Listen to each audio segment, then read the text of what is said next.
Ana Carolina Cunha de Oliveira e Alexandre Alves Nardoni iniciaram um relacionamento em 1999. Eles namoraram durante 1 ano e 2 meses e aí houve um rompimento ali no relacionamento. Após isso, eles reatam o relacionamento e depois de 2 meses, a Ana Carolina engravida. E no dia 18 de abril de 2002, nasceu a Isabela de Oliveira Nardoni. Mas após 11 meses do nascimento da Isabela, o Alexandre e a Ana Carolina se separam definitivamente. A Isabela então fica majoritariamente do tempo com a mãe e ali no início eles tinham um esquema bem informal de pensão e que não cobria a maioria das necessidades da Isabela. O Alexandre vivia dando desculpas para não pagar a pensão e então o pai dele é quem assume o pagamento de um seguro-saúde, que funcionaria ali como pensão. Então eles pagavam o seguro-saúde, mas o restante de todas as despesas ficava para Ana Carolina. Ana Carolina de Oliveira e a filha Isabela eram extremamente próximas. Ana conta que elas eram melhores amigas. Mas depois de um tempo, a Ana Carolina de Oliveira começa a trabalhar num emprego que paga esse seguro-saúde. Ela consegue colocar a filha como dependente dela. E então, a pensão que o Alexandre deveria pagar, que na verdade era pago pelo avô, diminui ainda mais. E ainda assim, mesmo com a diminuição, o Alexandre começa a dar um perdido nela para não pagar esse valor. Ela então, dentro dessa situação que não se resolvia ali conseguindo conversar diretamente com ele, ela toma a decisão de acionar a justiça. Então fica decidido que ele teria que pagar lá um valor específico pela pensão e assim ele teria direito de receber visitas da Isabela de 15 em 15 dias nos finais de semana. Aí o Alexandre se casa de novo com uma mulher de mesmo nome da ex-mulher, a Ana Carolina Jatobá, e desse novo relacionamento nasceram mais 2 filhos. A família conta que a Isabela era a neta preferida dos pais do Alexandre. Muito se justifica pelo fato de ela ser a primeira neta e eles terem tido unicamente ela durante um longo tempo. Então parece que ela era, tinha um tratamento diferente com ela, que gerava muito ciúme na nova esposa do Alexandre, na Ana Carolina Jatobá. Ela também tinha muito ciúme da relação dele com a ex-esposa, a Ana Carolina de Oliveira. A Ana Carolina de Oliveira conta que não sem razão, porque ele tentou reatar o relacionamento com ela por diversas vezes depois do término, mas que ela não quis de jeito nenhum. A Isabela já tinha 5 anos e numa dessas visitas que ela fez à casa do pai, no dia 29 de março de 2008, as coisas desandaram de uma forma horrorosa.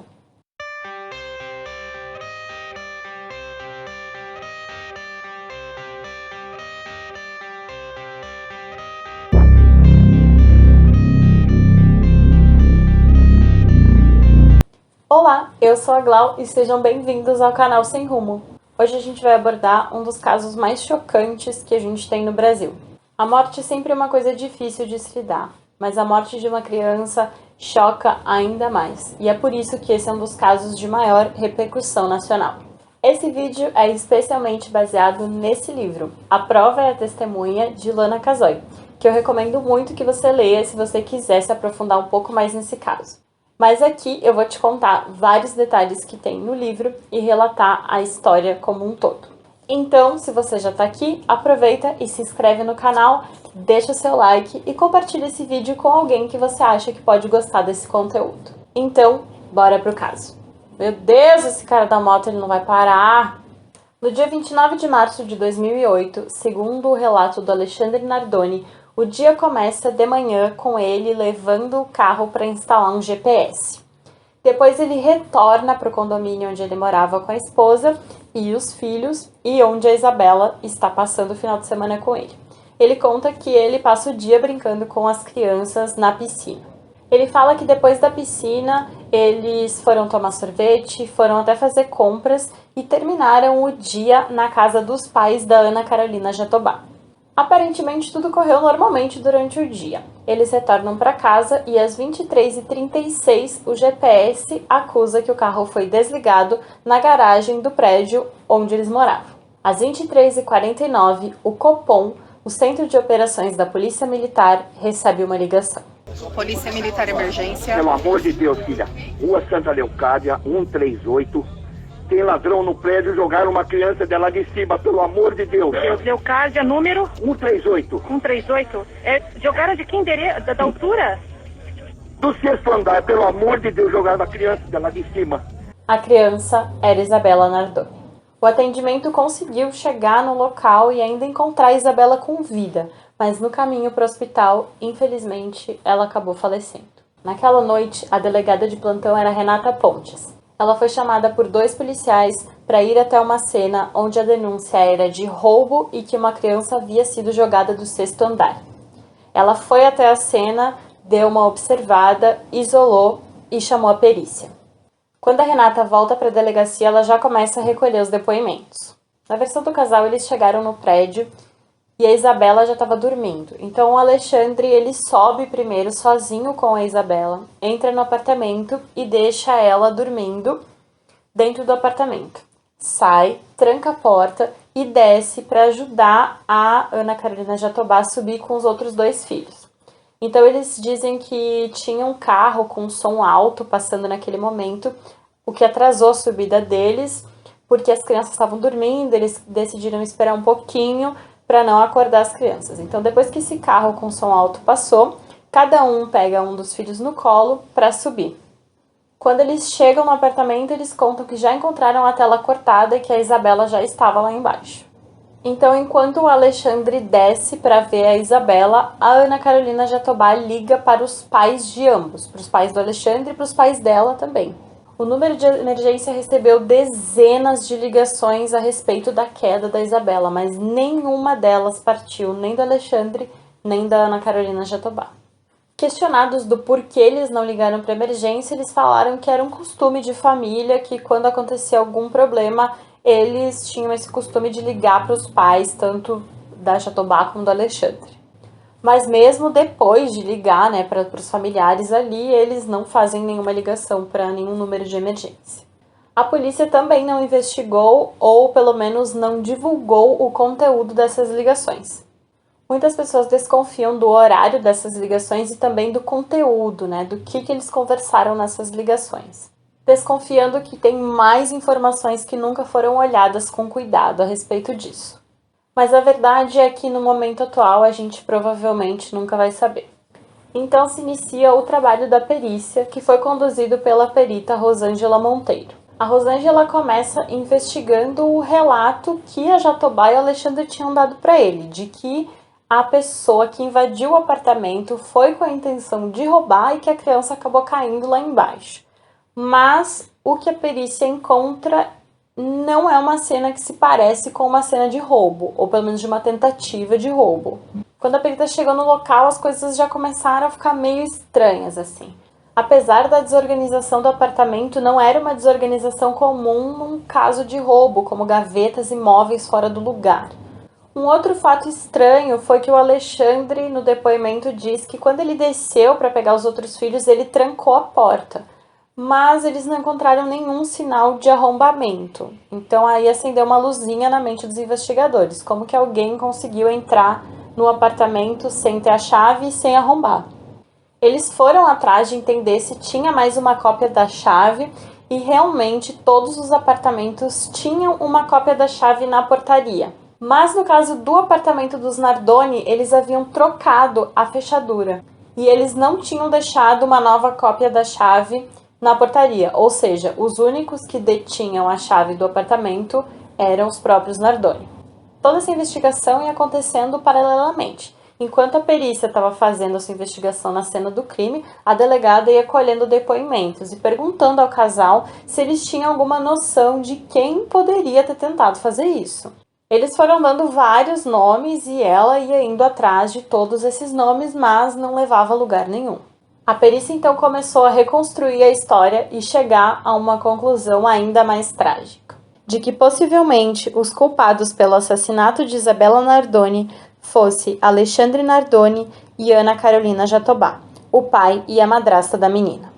Começando então pelo trabalho da perícia, primeiramente eles encontraram umas manchas de sangue que pareciam ter sido removidas parcialmente.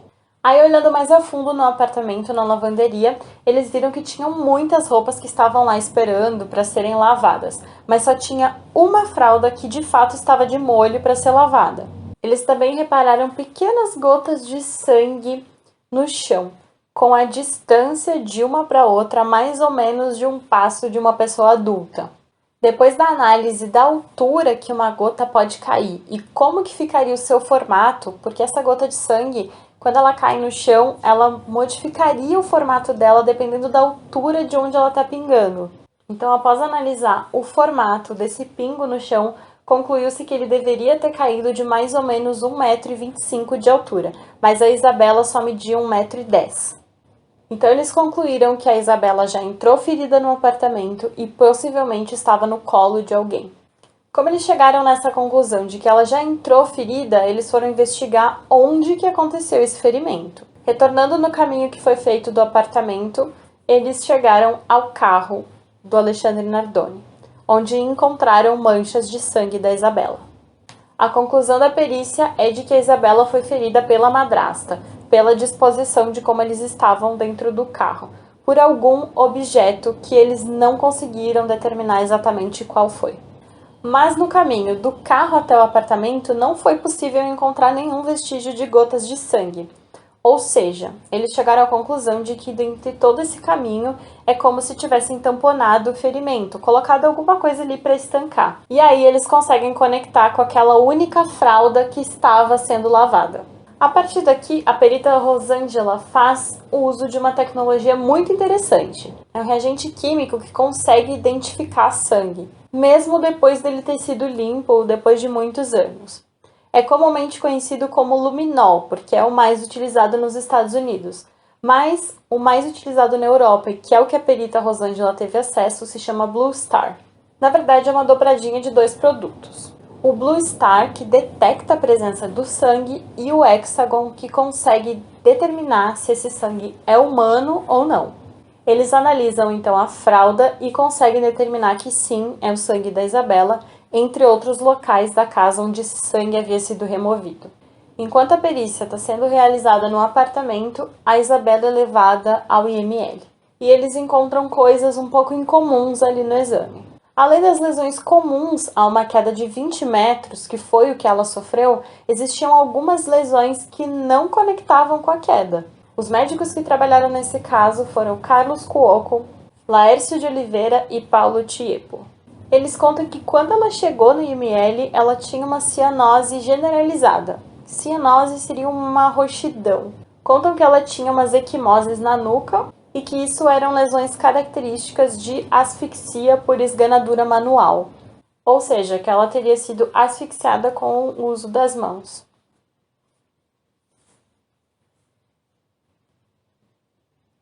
Cara, isso é muito triste. Após a investigação, concluiu-se que a Isabela foi asfixiada pela Ana Carolina Jatobá. Outra lesão que eles não conseguiram conectar era um cortezinho que a Isabela tinha na testa. Após a investigação, eles conseguiram conectar essa lesão que não se encaixava ali com o trabalho que a perícia estava fazendo das gotas de sangue, que possivelmente o sangue encontrado no carro, no apartamento e na fralda foi causado por esse ferimento. Na continuidade dos exames, os médicos legistas foram encontrando lesões ainda mais estranhas. Uma delas era a fratura no isquio, que é esse ossinho do quadril que a gente consegue sentir quando a gente está sentado, que é o ossinho que fica em contato com a cadeira, se a gente sentar certinho, e também uma fratura na extremidade do rádio, que é esse ossinho do braço. A fratura estava perto do punho dela. Essas lesões são enquadradas como fraturas impactadas. A do rádio, desse ossinho do braço, especialmente derivada de uma queda com hiperextensão do braço. Quando a gente sofre uma queda, uma das reações mais instintivas e comuns é colocar as mãos na frente, especialmente para nos proteger. Então foi mais ou menos esse movimento que a Isabela fez. Mas os legistas explicam que se ela simplesmente tivesse caído, o peso do corpo dela e a altura dos objetos que estavam ali na sala não seriam suficientes para que ela tivesse uma fratura tanto no isquio como no rádio. Ou seja, para essas lesões acontecerem, teria que ter uma força adicional impulsionando para o chão. Essa força adicional também não teria sido tão grande como a queda que ela teve de 20 metros, então era uma força diferente. Seria como se um adulto tivesse projetado o corpo dela para o chão. Mais tarde, na reconstituição, ficou provado que foi como se o Alexandre, o pai dela, que teria força suficiente para isso, a tivesse lançado com força adicional no chão e causado essas duas lesões, que não conectavam com a queda. Também foram encontradas lesões na região da boca, que podem ser relacionadas com algum tipo de compressão. Além das provas citadas, existiam mais algumas outras provas, como, por exemplo, as marcas na camisa do Alexandre. No apartamento, na janela, existia uma tela que eles relataram que já estava cortada quando eles chegaram. Após o crime, eles fizeram uma perícia na camisa do Alexandre, que ficaram com as marquinhas da tela que estava um pouquinho suja. Eles realizaram testes e viram que se ele simplesmente tivesse se inclinado só com o peso do corpo dele para olhar para baixo e tentar enxergar a filha, aquelas marcas não ficariam daquela forma. Então concluiu-se que ele estava segurando algum peso nas mãos e a investigação chegou à conclusão de que era Isabela e que ele é quem teria a lançado. Mas o que muitos definem como a prova certeira da culpa do Alexandre e da Ana Carolina Jatobá foi o tempo. O veículo do casal tinha um rastreador que foi instalado no dia do crime. Esse rastreador indicava o momento exato em que o motor era desligado. Então, subtraindo o tempo da chegada até a queda da Isabela, eles totalizaram 12 minutos e 26 segundos. A perícia reconstituiu a cena considerando o tempo mínimo para realizar cada ação, baseado no depoimento que o casal contava. Ao final da reconstituição, eles chegaram a um total de 19 minutos, bem distante dos 12 minutos e 26. Ou seja, o tempo da versão dada pelo Alexandre e pela Jatobá não fechava com o tempo oficial. Essas provas todas foram apresentadas no tribunal e descritas com detalhes no livro da Ilana Casoy. O julgamento iniciou no dia 22 de 3 de 2010 e durou 5 dias. Ao final, os jurados consideraram Alexandre Nardoni e Ana Carolina Jatobá culpados e condenados por homicídio triplamente qualificado e fraude processual. Alexandre foi condenado a 31 anos de prisão e a Ana Carolina Jatobá a 27. No tribunal, tanto o Alexandre como a Jatobá puderam contar uma última vez a sua versão dos fatos. E o que mais surpreende nesses depoimentos, por exemplo no do Alexandre, é a frieza com que ele conta todos os detalhes, especialmente os mais críticos. No livro, a autora Ilana Casoy compara a atitude do Alexandre contando o mesmo momento com o da Ana Carolina de Oliveira, a mãe da Isabela. A Ana Carolina de Oliveira, ao falar da morte da filha, chora desesperadamente. É oferecido água para que ela consiga se acalmar e o depoimento dela, inclusive, é interrompido porque ela não tem condições de continuar. Após um tempo, ela consegue finalizar o depoimento dela. Já o maior momento de forte emoção do Alexandre durante o julgamento é quando ele reclama das injustiças que ele sofreu dos investigadores. Sua revolta é bem maior com as injustiças que ele alega ter sofrido do que com essa terceira pessoa que ele acredita que cometeu o crime. Sua preocupação é consigo mesmo. Já a Ana Carolina Jatobá, por sua vez, está muito emocionada o tempo inteiro. Ela demonstra nervosismo e afobação enquanto depõe. Mas o que chama a atenção para nós são as contradições, e ela não para de se contradizer. Não é que o promotor Francisco Sembranelli não tenha feito um excelente trabalho ao acusar o casal Nardoni, mas a impressão que a gente tem é que a Jatobá se perde na sua própria narrativa mesmo em perguntas simples. Além da personalidade explosiva de ambos, há relatos inúmeros de vizinhos sobre como aquele era um lar problemático e cheio de brigas entre o casal. Uma pena uma criança ser vítima de tudo isso. Apesar de condenados, o casal Nardoni jura até hoje que é inocente. É isso, se você gostou desse conteúdo, se inscreve aqui no canal, deixa seu like, que ajuda o YouTube a entender que esse vídeo pode ser interessante para outras pessoas e vai recomendar ele mais pra frente. E também compartilha você mesmo com alguém que você acha que pode curtir esse conteúdo. É isso e tchau!